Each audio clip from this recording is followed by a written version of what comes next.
So 3.4, this is some inverse trig derivatives. This is going to be mostly just remembering all your inverse trig derivatives. So derivative of the inverse of sine of x is 1 over the square root of 1 minus x squared. The derivative of the inverse of secant of x is 1 over the absolute value of x times the square root of x squared minus 1. Now the derivative of the inverse of tangent is 1 over x squared plus 1. Derivative of cosine is the same thing as sine, just negative. The derivative of cosecant,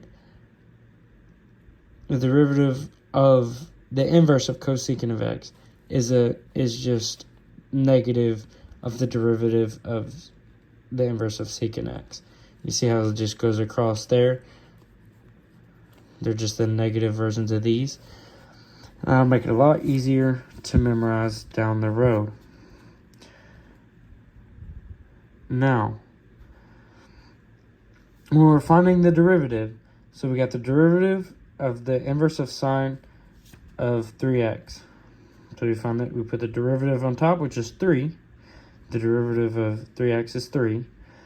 Over 1 minus, and it'd be 3x squared, but you got to square the 3 and the x. So you squared the 3 to get 9, and you squared the x to get x squared. So this is the final answer right here. On number 2,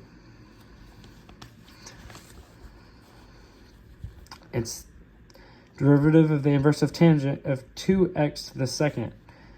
Now, the derivative of 2x to the second is 4x. So we're going to multiply 4x times the top.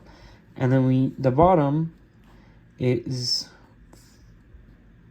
we would also do 2x squared. We would square both the 2 and the x. That's why we got 4x to the fourth plus 1. So you just multiply, you get 4x divided by 4x to the fourth plus 1. Now, arc secant, that's just the same thing as saying the inverse. So the derivative of the inverse is the same thing as this right here, basically is what I'm trying to say. Now, so we got 1 over the absolute value of 5x times the square root of 25x squared, and we got to square the 5 and the x, minus 1 times 5. Now, in this situation, you drop the absolute value bars, just because it's just how it is. So then the 5 from the 5x and the 5 that you multiply will cancel out to give you 1 over x times the square root of 2x squared minus 1.